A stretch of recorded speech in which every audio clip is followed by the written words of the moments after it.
Hey guys, another day, another strain fix.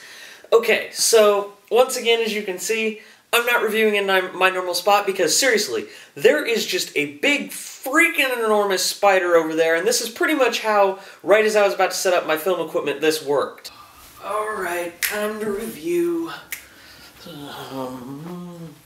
Whoa. What the hell? No, oh god. Spider? Nope, I don't do spiders. No! Yeah, it was a traumatic experience, and it's still over there, and it's just like, you know it's there, and you're looking, and yeah, that's some scary stuff. I mean, I'm sitting there going, what if it, gets superpowers and attacks me? That's just my thoughts right now. Okay, so back to the strain. Guys, I'm feeling really good today. Today is a fantastic day, and this episode of The Strain was awesome. Guillermo del Toro knows how to pick his style with his show, and he picked Peter Weller, RoboCop himself, to direct this episode. And you could just see there was a lot that needed to be told, and they did it well. They had a lot they needed to tell before this finale. So, in summary, after the episode of last week, they take Satrakian and all of them back to the lair. And they're resting there, and you can see this really affected Satrakian. And we're going back to his flashbacks, so you really know this affected him. He's sitting there and he's basically just almost catatonic, if you will. He doesn't want to be disturbed. He really just wants to be left alone with his vampire heart. And the others are trying to plan what to do, and they really don't know what to do yet. And because they can't, nothing seems to work. This master is just impenetrable. And that was the great thing, is that they kind of realized they really are kind of screwed. Humanity itself is screwed. But, Nora going down there, this is a scene I love, because we're already getting the flashbacks of Satrakian with his wife, and Nora comes down there and sees the heart, and she goes, oh my god, is this a vampire heart? And Satrakian's basically just like, please leave me alone. And then he gets into that old man Filch, like Mr. Filch voice from Harry Potter, and he's like, will you just leave me alone? And I'm just like, Harry Potter. You just see that really affected him, that they were so close but so far, because he may never get a chance, as he establishes later. He says, you know, I thought I was just going to prepare and then die and never meet him again. So this opportunity that was spent, it may have been the only opportunity. And I love that there's just this sense of they failed, because they really did. That operation just went haywire so quick. A lot of times in film and television, the bad guy still, comes out, the good guys win to a degree, but they know they didn't. And they're discussing their plan, and the hacker chick shows back up. And I was like, whatever. She says, okay, I have a plan. And in the books, F broadcasted a YouTube video of him killing the vampire. So what are they going to do in this one? Well, they made it one of those, annoying broadcasts when you're watching TV, and it's just that. They decided to hijack that and essentially broadcast that there is this disease going on to let it reach the world.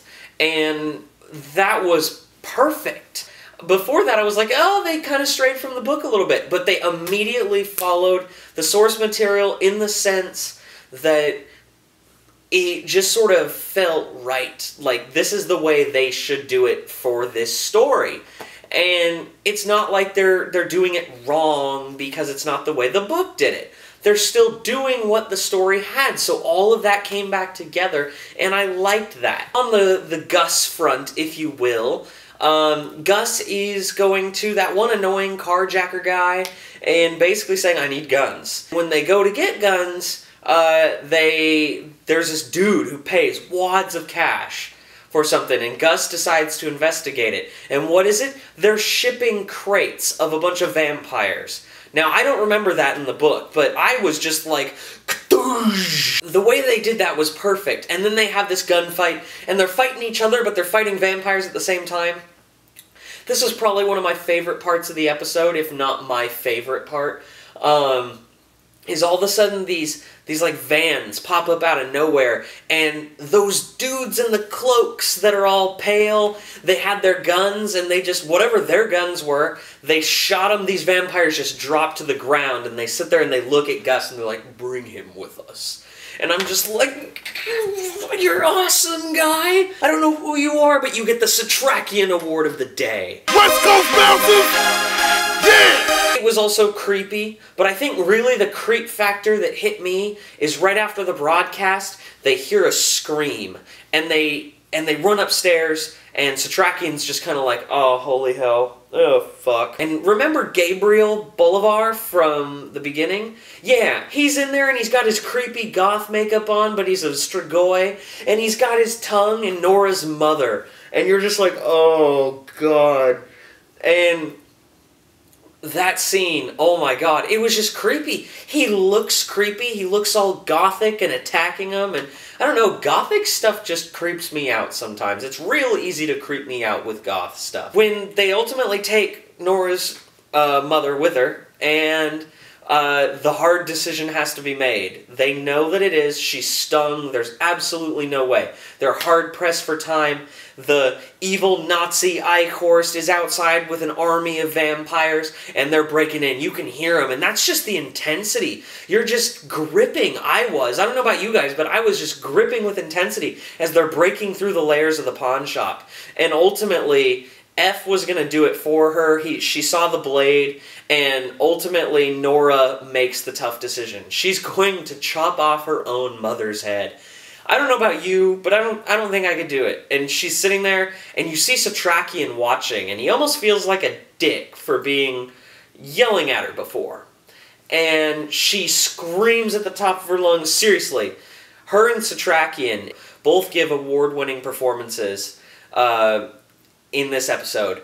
And you can just see that it's affecting him. And he's being taunted. Eichhorst is taunting Satrakian.